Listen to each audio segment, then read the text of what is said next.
Good evening, Mr. Mayor and Council. I feel kind of fortunate to be near the end of this list because I've heard a lot of really good deputations tonight. And I want to make reference to a few of them because what I've made in the way of notes, I think I've learned a fair bit more in just listening to these deputations. So I'll make reference to a few of them. Zach Tisdale and his suggestions regarding the DEI policies coming out of the United Nations, I'm in a full agreement with what he said. And I think we need to remove all reference to DEI policies or United Nations policies from our strategic plan. There's just no place there.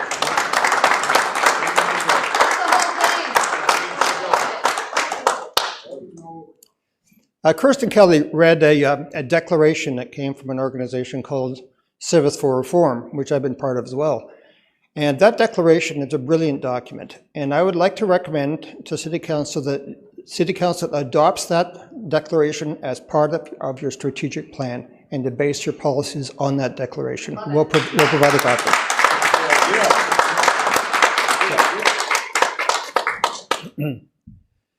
I'm going to cherry pick some of the other things I wanted to talk about, and of course I am here talking about energy security. You've heard that before, but I want to reiterate it. In the document itself, it says one of the objectives is to reduce greenhouse gases and reduce our carbon footprint. And then it says to implement our transition to green municipal fleet. And later on, it makes reference to tracking our carbon footprint. There was a recent survey that was done. Nearly 1,000 people were surveyed. Ontario residents were surveyed. 99% of them prioritized energy security and food security against the 1% that claimed that capturing greenhouse gases was important to the government. You've heard from us, 99% to 1%. We need to remove all references to anything that has to do with greenhouse gases, carbon footprints. And if we do that, and if we don't bother, or if we stop trying to monitor these things, the money that we would save, you would save, could be reinvested into policies that would reinforce our energy security. That's much more important priority, and the food security to go with it.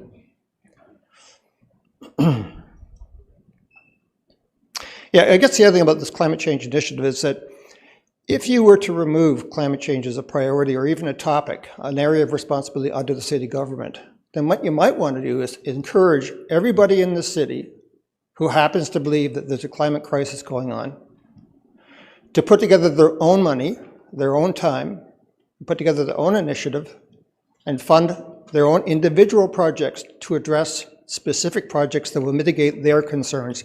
The rest of it's not our business. If we don't believe it's a priority, well, then why are we being taxed and regulated for a priority that does not exist for the rest of us? So there's a suggestion for it. That, by the way, was in my book called What to Do About Climate Change. You're laughing. Okay, well, my book is out there.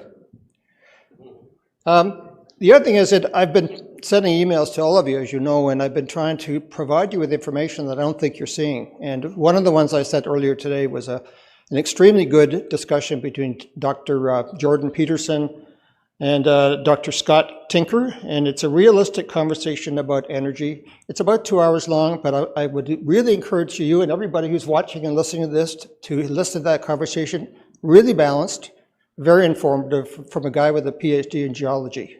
He knows what he's talking about.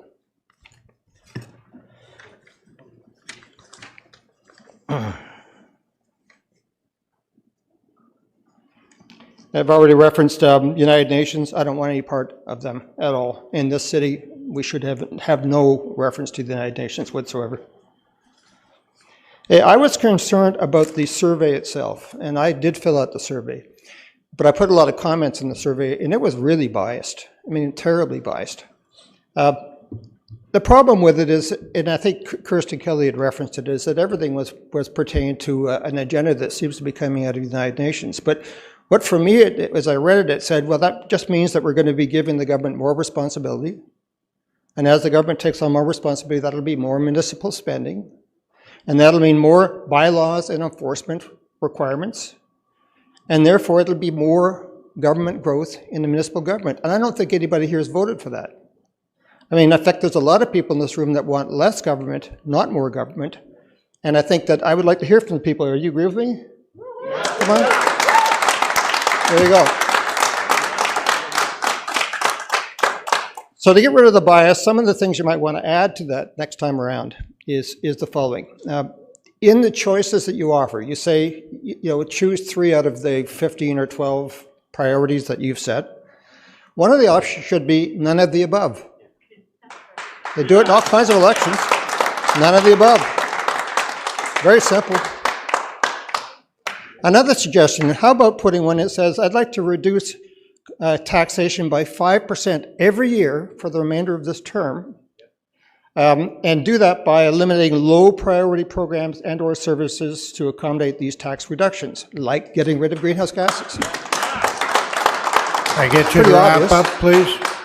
I'm wrapping up. I'd like to see a replacement in your strategic plan to put it, rather than having rural zoning bylaw from this project, this WSP project, that we've already did a deputations on already. There are lots of concerns about the bylaw because they're untested. You put together these 14 different bylaws and throw them under one document by an organization that's third party. We don't know how they did it. And we really don't understand the language that was put into it in the 360 pages of that document.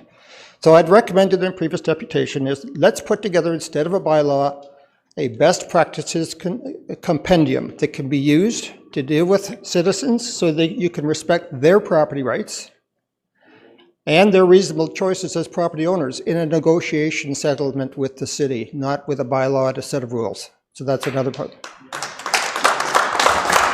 Is that it? No, one more. Be quick.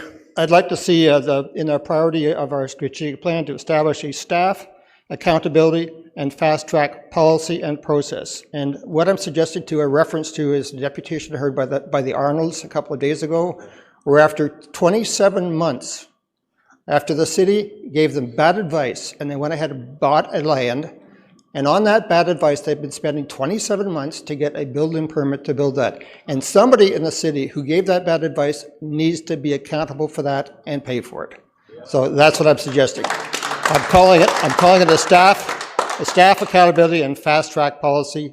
And if that person who gave that bad advice has to work overtime without government expense to us, so be it. Thank you. Thank you. I get a motion to receive the deputation and also